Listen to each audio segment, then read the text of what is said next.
Hello, everyone. My name's Kevin, and I'm a sophomore at Cranbrook. Actually, let me rephrase that a little bit. Hi, I'm Kevin, and I'm a male. I'm most likely to be in the 21 to 24 age demographic. I'm very likely to be interested in fitness, political humor, or civil engineering. I'm very likely to buy a car, home decor, or salad dressing. I'm possibly a Spanish speaker, a photography enthusiast, or even a member of the AARP. How are you? All right, so that might be a bit of a word introduction, but that's who I am, according to my data at least. Data about the things that I look up, the videos that I watch, the things that I buy online, all collected and compared to millions of other people's data to, in this case, create an ad that I'm statistically very likely to click on.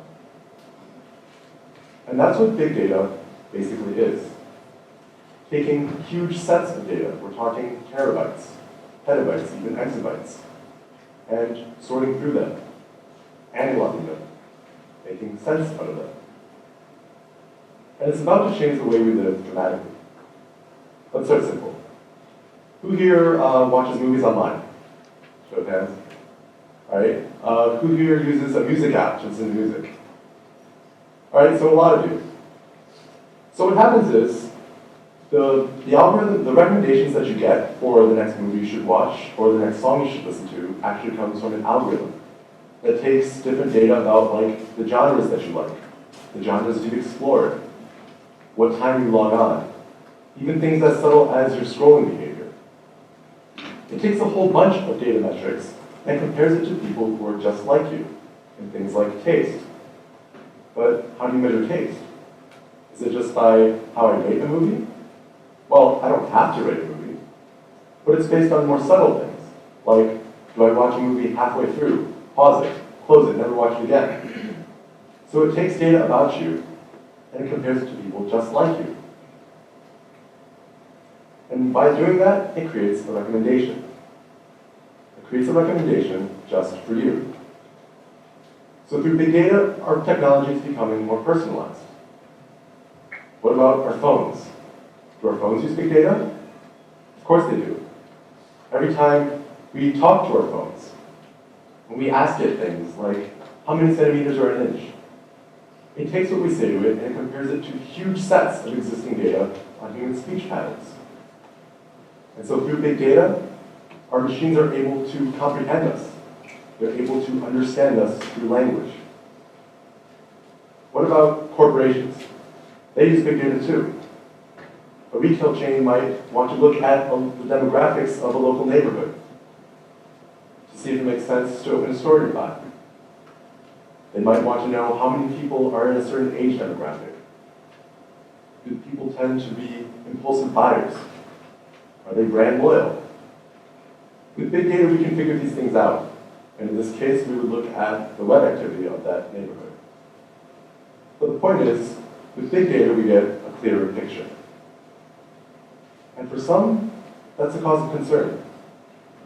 Concern about our privacy. Who gets to see our data?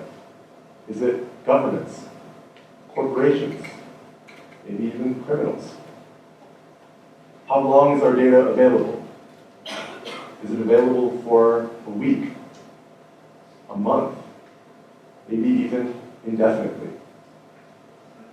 These are all very real concerns, and there'll be issues that we'll have to address as soon as we can. But I think that the potential for us to use big data as a vehicle for positive change will outweigh and outlast the fears that we have going forward. A clear picture is what we need to solve some of the world's biggest problems. Let's look at some of the ways we're doing that. In Sudan, we're creating accurate maps of where poverty is concentrated by analyzing electricity usage data across the entire country. If a certain area uses less electricity than another area, that usually means that the people there can't afford it. And so through big data, we're able to better understand the issues that we're trying to solve. We can create better solutions that fix certain problems. In healthcare, We're looking at historical patient data to come up with more personalized treatments. What was the best combination of medications for the last 1,000 cases of stroke in African American men aged 50 to 60? Was surgery a necessary part of the last 1,000 cases of lung cancer in Asian American women? When we know these things, we can create more effective treatments that we're more confident about. Our treatments are backed by data, and not by trial and error and trial and error. What about energy? With all of this talk about climate change and how we're going to mitigate it, big data's got to be part of the plan, right?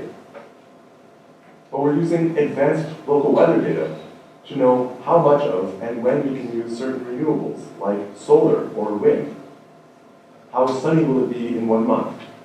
How windy will it be in 15 minutes? When we know this information, utilities can more easily integrate renewables in the grid, no matter how the weather varies. They become more attractive to use. So it's quite clear that big data is playing a bigger role in our lives. We're entering a big data revolution. But who's propagating the revolution? Who's moving it forward? Well, we all are. Every time we send a message, every time we buy something new, even when we turn on the lights, we're generating data. From the day we're born to the day we die, we are constantly generating new data. And more data for the computers means more precision, more accuracy on their part. Think about that. As time goes on, the computers, the algorithms, the performance, it can only get better. A good example of this occurred very recently. So for a long time, the board game Go was considered to be one of the last board games where a computer could not yet beat a human professional. It was thought that the game required too much abstract thought. It was too complex for a computer. In fact, the number of possible game scenarios in Go has been calculated to be more than the number of atoms in the observable universe. Which all seems really strange for a game that looks so simple. I mean, 2 players take turns placing stones on a board. The goal is to try and surround more territory than your opponent, and you can capture your opponent's stones by surrounding them with your stones. But still, a winning program had eluded the top computer scientists for an incredibly long time. That is until Google came out with AlphaGo. In a highly publicized match, AlphaGo was to play 5 games against South Korean Lee Se-dol, who was considered to be the best Go player in the world. Now, before the matches started, Lee commented that he was confident that he could beat the computer 4-1. And then the matches started, and Lee was correct. The game ended 4-1. But the one thing that he got wrong was the winner. After that game, AlphaGo became the strongest Go player in the history of the game. And its winning strategy was big data. By analyzing numerous of professional and amateur matches, AlphaGo was able to develop a human style of playing. In fact, it began to be able to predict human moves. But that wasn't enough. In preparation for the match, AlphaGo played itself over thousands of times over, refining strategies each and every time. So yes, the big data revolution is very real, and it's unfolding in the things that we do every single day. Big data could help you quantify your life, could help you better understand your life. Big data might even save your life. But here's one thing that's for certain. Big data is going to change your life.